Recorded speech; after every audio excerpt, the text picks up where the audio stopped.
Real Pickles is a worker-owned cooperative in Greenfield, Mass. Our mission is to support and help create a regional organic food system, and we do that by partnering with local Northeast organic farms and buying, this year I think we're close to 500,000 pounds of organic veggies that are grown right here in the Northeast, pretty close to our facility here in Greenfield, and we ferment them using lacto-fermentation, and then we distribute them to independent natural food stores, co-ops, farm stores, Whole Foods, a few small grocery stores, only in the same region, Northeast region. So we're using produce that is grown here.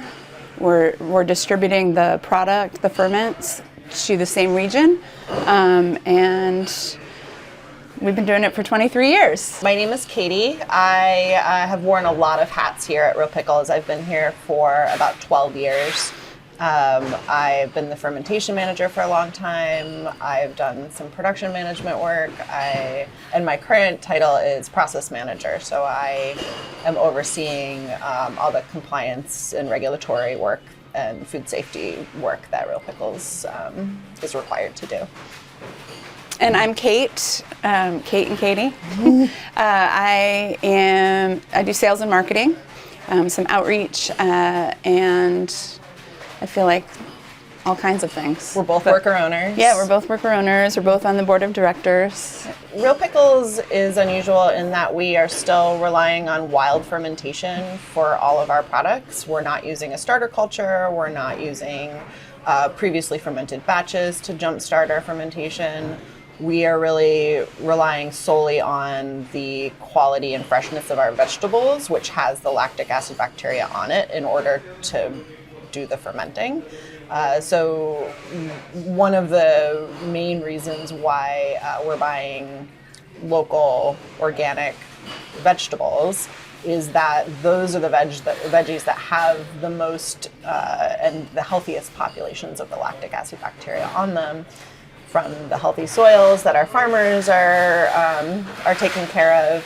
And so we're getting that super fresh produce here, and that lactic acid bacteria they're still alive and they can still do their thing. So so we can rely entirely on what is considered a wild fermentation. I think for me too, it's really opened my eyes. I've always been very interested in local food and food as, as medicine.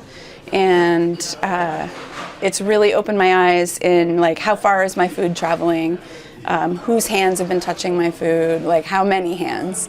And it's opened my eyes to that. It's also made me realize, like, I love spring so much, but I'm like, why am I so anxious in spring? And it's because of the vegetables.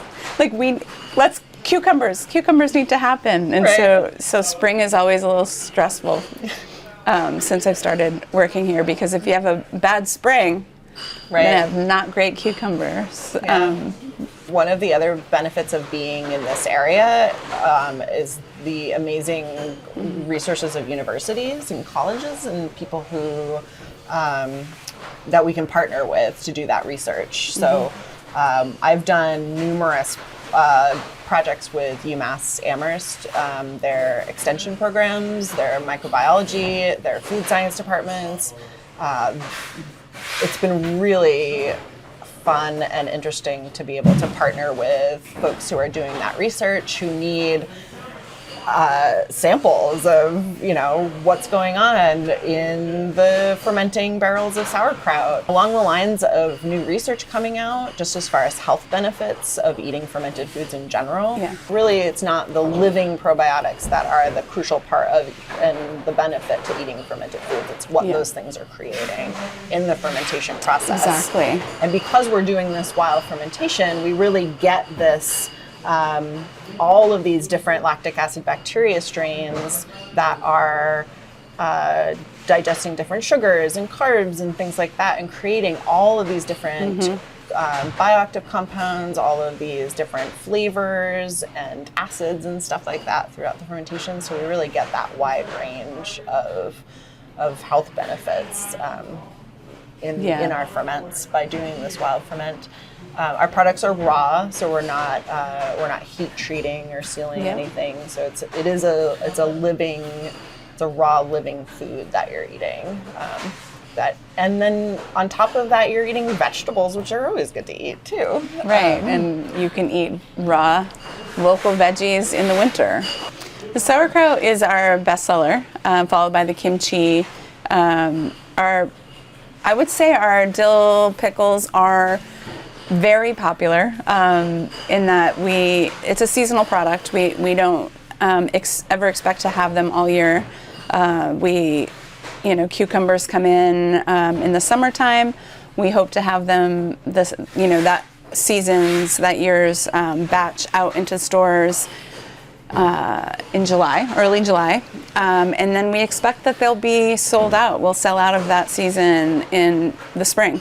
Yeah, we're one of the few fermentation companies out there that is actually doing fermented cucumber pickles. Yeah. They're very tricky, and like Kate was saying, just sourcing cucumbers, local pickling cucumbers organically is extremely difficult. I grew up in Greenfield, and we would always have summer jobs of picking cucumber or picking tobacco. Yep. And cucumbers, 30 years, more than that, a long time ago.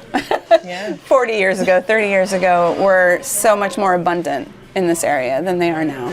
And the climate is changing and really affecting the farming. Yeah. And so we're rolling with it, and we're going to make them as long as we can. Yep.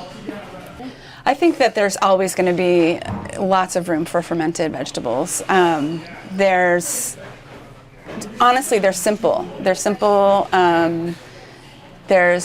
People can say their zombie apocalypse plan is definitely to be where the fermented foods are, because they'll last. They will last, and those are nutrients. I think that the future will be, we're going to come up with clever ways to make new recipes, come up with new products as things change. Yeah, right? I think one of our strengths in the company is that we're super creative, we're very flexible. We've been doing this for a long time. We have really great systems. We have an amazing farmer network, many of whom are the original farmers that were growing for pickles 23 years ago are still growing for us today. We prioritize paying as much as we can to our farmers to really support them. We have really great relationships with the farmers in this area, and it's still a struggle. Organic farming in New England is no joke, and we're at the mercy of the climate and the weather. We won a Good Food Award for our sauerkraut, which is just such an honor and so exciting, and I'm so proud of us to have our core product. And such our core, simple product, winning an award like that. And we've won awards in the past. I think this is probably it's the first time we've won for sauerkraut. Yeah. Which is really exciting. It is super exciting. We've won for some specialty things in the past, like the garlic dill pickles that we don't have, unlimited supply of.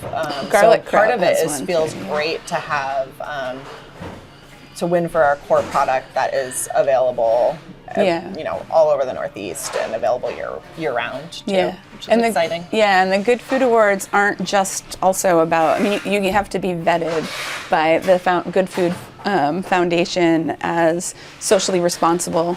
And, in everything that we do. Right. And so that feels really good to get an award like that. When you see that seal, the Good Food, a Good Food Award winner, that it's coming from a company that's doing good work, not just making good food, but also doing the work.